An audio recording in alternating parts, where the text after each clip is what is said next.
Good morning, my outstanding friends. I am going to have fun today. Everybody's heard about this ChatGPT and all this artificial intelligence. You can talk to it, it talks back to you, have a conversation. It can write stories and all that stuff. Well, I'm going to show you something that I found hilarious. Some people have been putting my name into these little search engine things. And the result is hysterical. I'm gonna read you what ChatGPT reported back about Roger Spur, and then another one somebody put in about what if what I was saying was correct, what would change. This is quite funny. I find it myself. Okay, let's just start right off with the shocker du jour. ChatGPT is nothing more than an indoctrination device. All it does is repeat what they said in academia, which is just not true anymore. They know it's not true. It doesn't matter. I show all my evidence, including DNA and CAT scans and specimens, and over and over and over. And here's what ChatGPT has to say about me. The pseudoscientist, the whack job, because all it does is repeat what academia says.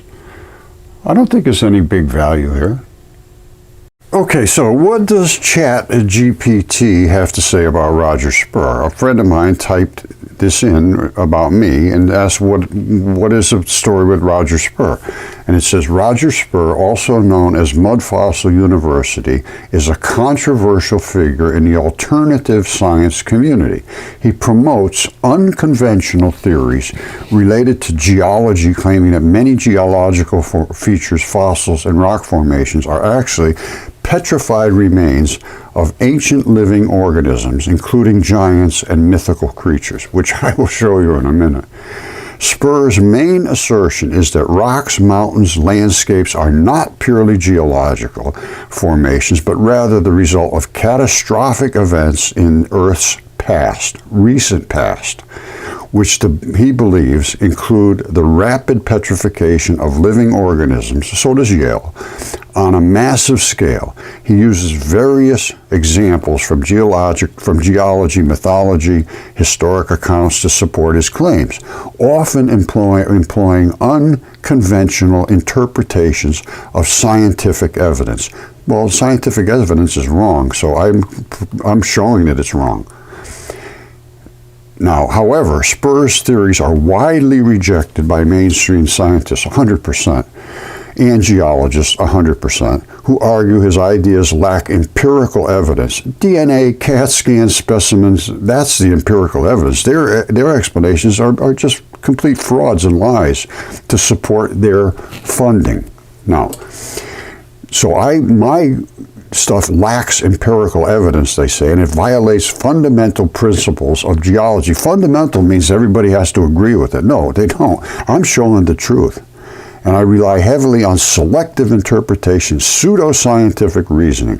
While his work has gained some attention on social media platforms like YouTube, it remains largely fringe within the scientific community. As with any fringe or alternative theories, it's essential to approach Spur's claims with skepticism and critical thinking, and to rely on established scientific principles and evidence-based research when evaluating the validity of his assertions. Evidence-based research. It's exactly what I did. DNA, CAT scans, specimens, everything. And now I'm going to show you my selective interpretation of geological formations. Let's see how you select your interpretation of it. How about that? Okay, so here is my evidence, which they claim is just pseudoscientific nonsense. That is a lung, and is absolutely flawlessly preserved, and there is a ton of blood in it. That's also a lung, preserved in a little different manner, and that actually had some blood that came out of it. All of these little things here, these little holes here, circles, are these alveoli. This one stripped all its pleura off, but retains some blood. This one just got saturated with blood inside. And I had this one DNA tested and CAT scanned, and it's a human lung, there's no question. And here's the DNA tests. They were extremely well done. This is 2015. And I had 3 of them done. 2 of them were giant human beings, and 1 of them was that lung. And it came out, it was very, very detailed. And I've shown this so many times. It's,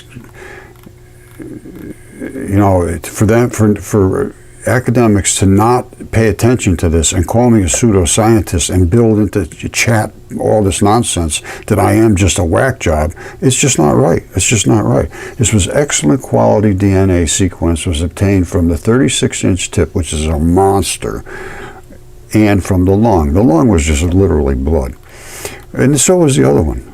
And here's what they came out to be. Homo sapien, mitochondrial cytochrome B gene, and mitochondrial D loop region, both of them. And the third one did too. And this, they went right down to all the CTAGs, the genomic sequences and everything. So this was no silly little swab. This was drilled deep inside, all the precautions taken, all the negative controls were negative, negative control, negative control, negative control. And this was all put through a big database, the national database. All right, so they did the DNA sequencing, approximately 80 to 100 base pairs, which is standard, and from the 36-inch tip and from the lung, and were submitted individually into a nucleotide blast search using the National Center for Biotechnology Information database. Each DNA sequence was matched to all DNA sequences contained in that database. And here's what they came out to be, humans. And he said it's modern human. This is not some Homo erectus or something. This is the modern human DNA. Mother side, mitochondria. 3 tests. So that's my evidence. But when it's presented to Chatbox that the guy's crazy, Chatbox doesn't go checking for any evidence. And now let me show you the samples. I showed you those 2 DNA tests. I showed you the lung. Let me show you the fingertip that I had tested. This is what blew him away, and this is what keeps him away from talking to me. All right, just take your time. Focus in. This from here, to the very front of the tip of this, is about 36 inches. That's 3 feet. Now, this right here is a fingernail. It comes all the way around the front. It's literally perfect. Very, very well kept. That's the fingernail. This is the bone that bumps up against your next bone, and it has a little pad there that keeps it so that it can rock on that pad without getting all torn up. These are the blood supplies, vein and artery. So we have the fingernail,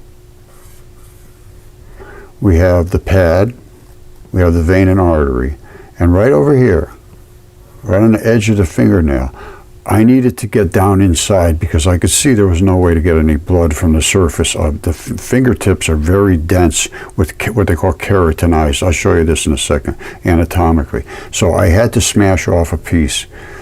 So I did. Oh, wham! And it just popped off like a scab. And here is that piece. Remember, it's right on the edge of the fingerprint, of the fingernail. And here it is right here. Hold on. Now, just as you have on your fingerprints, you have sweat pores. You see these little dots up here, sweat pores? And this is a very heavy-duty, heavy-duty skin. It's called keratinized cells. It's like a glove that coats your hands and your palms and your feet and so forth. It's a real thick grip skin, and it peels off just like this, just peels right off. And that's what happened here. When I whacked that thing, that came off just like a scab. There's really almost no attachment from here to down here after it weathered. These are the sweat pores. You see? The fingerprints start right next to your fingernail. If you look at your own with a magnifying glass, you'll see the fingerprints start right almost at your fingernail. And these are the ridges, the same ridges you see in here. And these are the sweat pores, same sweat pores you're seeing here. So this is my evidence, and that DNA came out of the blood, which is down inside, and there is extensive amounts of blood in fingers and toes and hearts and lungs and livers. Those are the things that preserve flawlessly because of the iron. See this? You'd think just the opposite, but no. The blood is what makes things preserve excellently because it's loaded with metals, basically. All the metals in your body basically are in blood. Those are the things that transition all the molecules in your body so your body can function. It's called nucleophilic invasion and substitution. So that brings things down with these metals and drops them off because they have charges. Look them up, transition metals. Anyway, these preserve, the fingertips, I got zillions of them, and hearts and lungs preserve fabulously. And then all kinds of other things preserve well too. So in my area where I am, virtually everything preserved, and even new species like this, new feet, a new type of foot.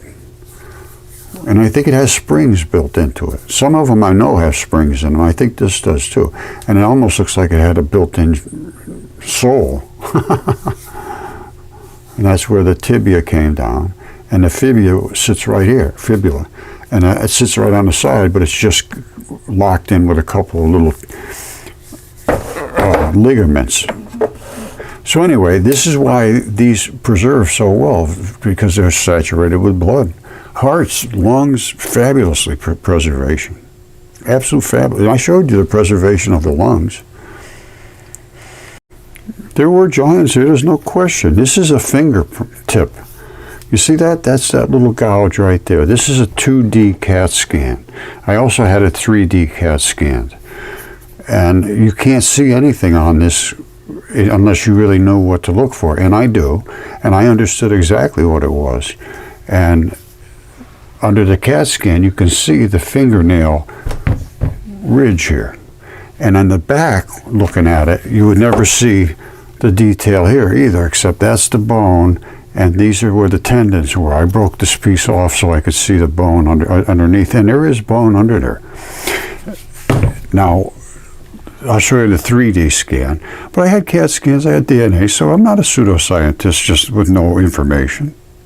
All right, that's the 2D from the back. So here's the fingertip here. And there's the top of it, and the fingernail bed is right in here. Now, this is the bone right there. And this side is a tendon, and that side's a tendon. You see them? They're both the same, only one of them's black and one of them's white. Well, why is that? It's because there's two different types of blood. One of them's vein blood, one of them's artery blood. The bone is here, and it's offset because it's a right-hand thumb. You see that? You have the same thing. Your finger goes straight up here, and you have a lump hanging off the side, same as this. That's a right-hand thumb. And I have all kinds of parts from this same creature. I have the whole palm and knuckles and all kinds of things. And it was CAT scanned, it was DNA tested. So it is what it is. And I have all kinds of bones, like this bone here. They turn into mud. They get substituted with the invading molecules. However, there's still a tiny little taste of bone. I've shown this many times. That's the bone in there. I have a microscope. I show all these things over and over and over and over and over. All right, same thing with the lung. I showed you the lung. Hold on. All right, you see this? There's no doctor on the face of the planet that could not understand what they're seeing here. This is a lung, and this is it right here. This is the pleura that coats the lung. It's like a big rubber bag. And that's where it invests really a lot of fleshy, bloody investment right there. That's where I took the blood out from inside there. Flat as a pancake on the back because it died in the flood. Here's one here, another lung, where the pleura half came off. You see it? That's the rubber bag that was coating it. And along that seam, this one broke and opened up. Same thing, flat as a pancake on the back. And the reason the seam opened up, because it swelled up and so forth in the waters, it just loosened up the seam. But that's because it's flood victim number 2. Here's flood victim number 3, my good friend Caesar. He's a goose. Caesar Augustus. Here's his little nose jobby, his beak and his eyeball. He's a very serious looking bugger. And here's his feathers. All right, everything preserved. If it was collagens is the key. They turned into, they are phospholipids, but they turn down into aluminum silicates because of the chemistry. Phosphorus is right there. When it boiled down into aluminum silicates. Aluminum silicates are feldspar. Feldspar coats virtually all rocks because they were all body parts. And that's, you know, AI has it right. That's exactly my claim. Only I'm not a nutcase with no evidence. I might be a nutcase, but I have evidence. And that, my friends, is what matters. So as far as I'm concerned, AI is just another indoctrination tool to make you, when you search, say, oh, we know all about that guy. He's a crazy job. Well, you're going to get out what they put in. So right now, it's just another indoctrination tool. Here we go again. AI unlocks the secrets of dark energy in groundbreaking study. AI found dark energy? Well, let's see what they have to say. Okay, so AI can solve everything. Now they got AI solving dark matter. Well, guess what? I solved it long ago, and here's the evidence to prove that. AI is just nothing more than digital mental destruction. They can force it to you by just searching for anything. They say, oh, we know everything about that. Of course, they always did that. But now they're saying AI generated, so it's got to be right. We are so lost. All right, so don't forget now, this is a big, Fermilab is the big shot on this whole thing. Involved more than 400 scientists, 25 institutions, 7 nations, and they're counting on AI to unlock the secrets of dark energy. Now let me show you something. Fermilab, remember that name, Fermilab. Okay, Fermilab, these are the people that are looking for dark energy. And this is what they have found was a muon and an electron neutrino. The two of those together make up what's called a Dirac neutrino, the two of them together. And that also is shown by Fermilab that the quantum foam is what fills space. It says empty space isn't empty. And all these particles are out in space. And there's dust and there's all kinds of debris and comets and all kinds of crazy stuff. But it saturates space. So anything that's coming through space has to interact with those fields. Light is obviously going to slow down because light interacts with fields. I'm going to show you all this stuff. And I'm using Fermilab's own particles, which I just showed you a second ago. And in addition to that, they talk about the Dirac neutrino. Let me show you that. Okay, here it is right here. This says that the lowest non-zero mass particle we know of is the neutrino. And this is Don Lincoln from Fermilab. That's what Don Lincoln said. He pointed out, however, that we don't have the exact measurement of a neutrino's mass because the instruments used to calculate mass of fundamental particles are not sensitive enough. But he's saying that the neutrino is the smallest particle that we know of that has mass. Now, let me show you what the neutrinos are. And by the way, here's what he's talking about here. This is Don Lincoln again. He's the spokesman for Fermilab. And here we have the Dirac neutrinos. These are neutrinos, and they have Dirac and Majorna. All the Majorna ones is neutrinos becoming photons. These are actually photon particles. When they're this separated apart, you can see them like that. They're more in the photon range, I would say. And it's one of the most mysterious particles in the Standard Model. Well, the Standard Model is not correct. It just doesn't work. We got to go to dipole electron flood theory, which is my theory right here. And it says that all the dark matter and the white matter attached together, which are dipoles, in the subatomic realm, all the black gets pushed into the center and it's coated with all the white particles that bounce back at us. That's why we've never seen dark matter. It's in everything. Everything weighs something. All the weight of the universe is in everything that there is. And everything has dark matter in it. You just never see it because everything, the dark matter is always 100% forever coated with white particles. It's like paint on everything. So when light hits it, it bounces back at you. If all you could see was the black, there's nothing would come back. It doesn't come back. The white goes and sticks. The black wants to be stuck, completely surrounded with these glowy particles. And I show this very, very clearly. It's very, very hard to miss. And this is the new model. It's the dipole electron flood theory. It says that every proton is made of 1,823 dipoles. And that's just the muon and the electron neutrino glued together. And they call them gluons. You see, it's these two particles glued together. And they call them gluons. Yes, there's positive and negative. I agree with that. And then they're just nothing more than bar magnets. Now, that bar magnet attached to another one makes a photon. And because there's two of them together, they have a surrounding magnetic field that bounces. This one's going to glue. When this comes up to something, the electrons will stick to you. They'll try to glue into something. They'll try to stick into something. They'll go in as heat. They'll go on as static electricity on you because they're separated. They want to be together. If they're together, they're light, basically, a photon. And then from there, they go up until you hit hydrogen. And at hydrogen, it's 1,823 or so of these gluons together. But the only part of the gluon that has any weight is the black part. And that's exactly what Don Lincoln said at Fermilab. Right here, this is the one I showed you right here. These are the particles. We found those. So, well, let me just show you what we did find so there's no confusion. All right, let's just see what happens now. Are neutrinos the smallest particles? And Don Lincoln says yes, they're the smallest ones we know of. Now, light is the smallest particle.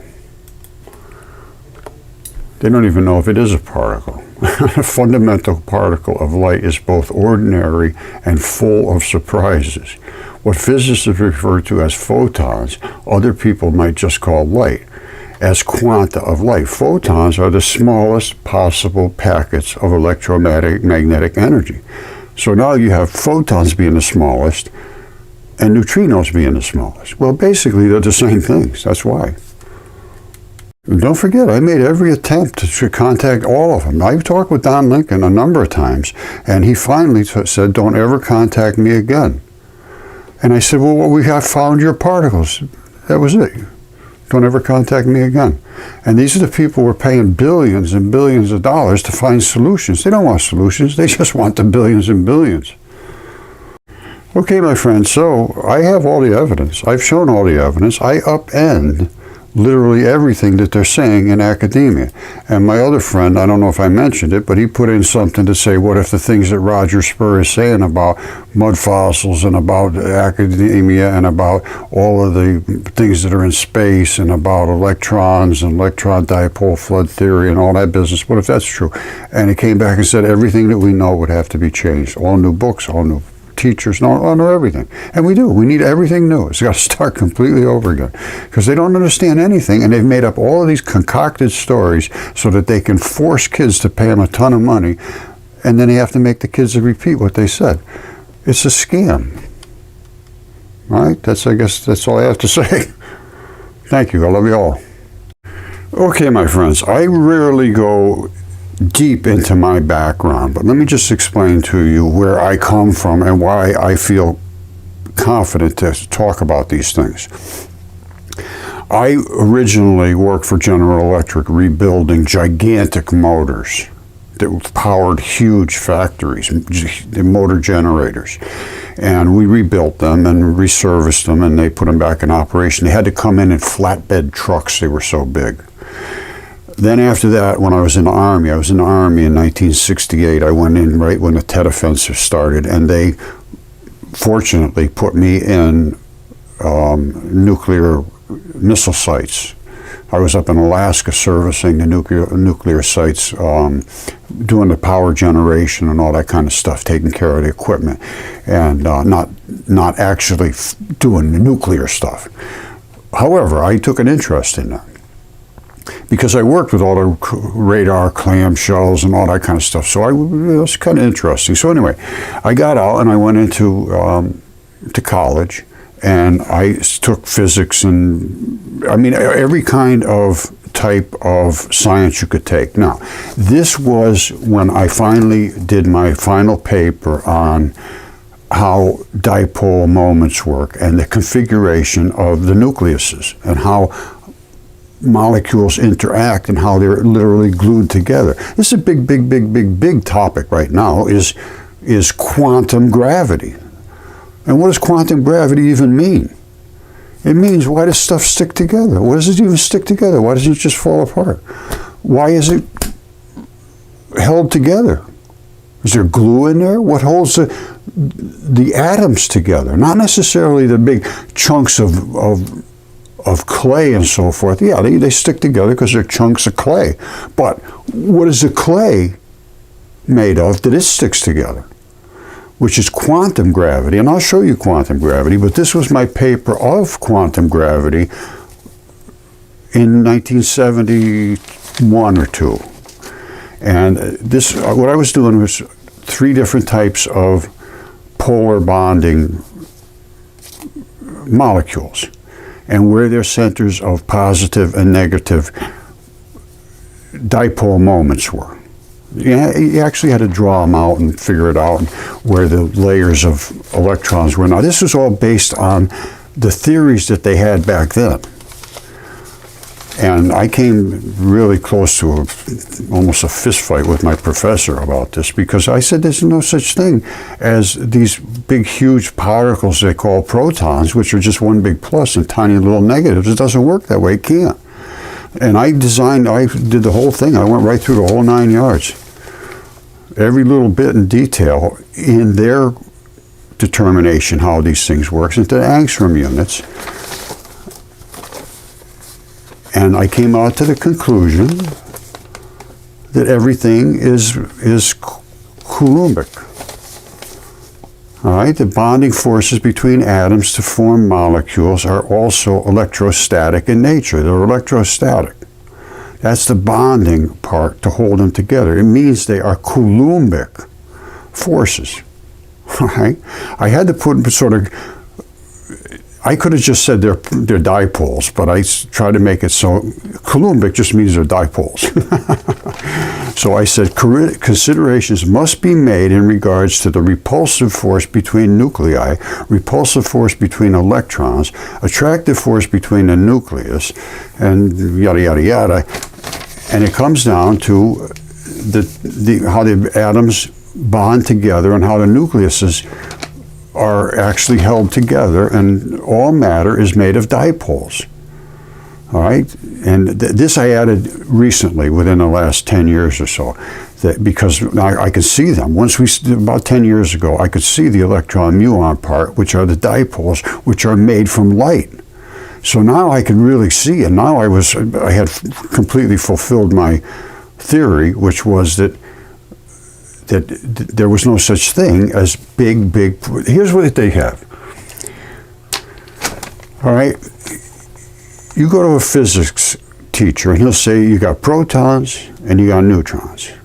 A proton has a bit of a charge to it, and a neutron is just one little charge higher, and it has no charge to it. It has one little extra particle, which makes it neutral. Well, I say this is 1,823 dipoles, which makes it want one more or give one up, because it's uneven. That's what I say a proton is, 1,823, I believe, if the weight of an electron is correct, which is supposed to be 0.000585-ish atomic mass units, and you multiply that times 1823, and that's what you would have in a proton. 1824 would be a neutron. It doesn't want to give one up or take one on. It's just got even numbers are basically neutral. So this would have a charge, and it would either want to give one up to come to neutral, or take one more on to come to neutral. That's what molecules are all about, is having unstable amounts of electrons, so they glue together. All right, that's what protons, that's what everything is gluing together, because they're dipoles.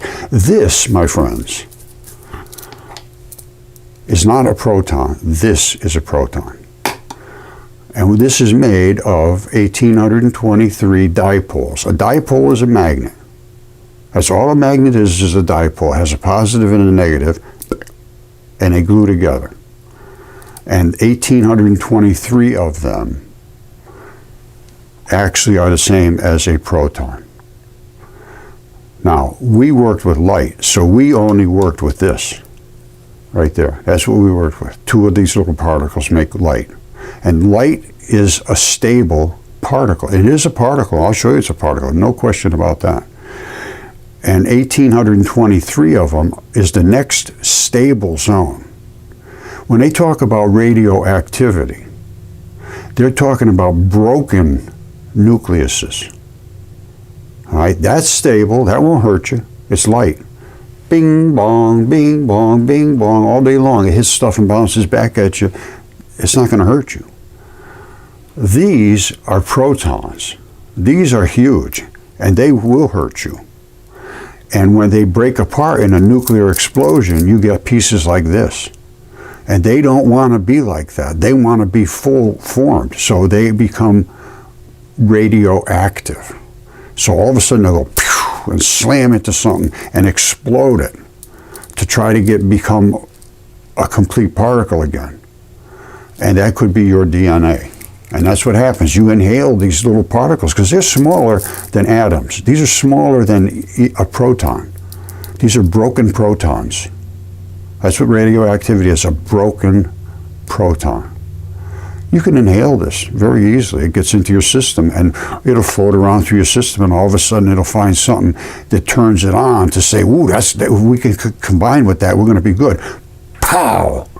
Next thing you know, whatever it combined with is now no longer working the way it's supposed to. And that is going to be one of your enzymes, one of your DNA molecules, whatever. So that's how people end up getting invasion, because these things are so big. Now, we didn't work with that. We're working with light, so we're not going to cause any invasion to your lungs or anything like that. But at CERN and all that, they have very, very strict controls of these terrible radioactive particles they're making by hitting these things head on. They're smashing these things head on, and then they're looking through all the debris, and they're seeing stuff, gigantic particles like this, and then they're trying to find the tiniest ones. We started with the tiniest ones, so we don't have to worry about killing ourselves with radioactivity. But this was my paper. Like I said, it was a long, long time ago. I spent my whole life working in electronics, and not only did I do the physics, I did all the chemistry. These are all different chemical reactions, and because once you understand the nature, this is the chemistry. I did thermochemistry. I did all that stuff, all the different energy and wavelengths and X-rays, and I mean, you name it. That was my life, so I don't feel uncomfortable about talking about this. And I did end up going to University of Geneva for particle physics, and I explained to them everything we did, and they didn't disagree. Only they work with these big, gigantic particles, but all they're trying to find is the tiniest bits and pieces that are in here, and we found them because we started with the tiniest bits and pieces, which is light. If you look up light, it says it's an elementary particle. It doesn't have any mass. They got it all wrong. I mean, everything is wrong right now.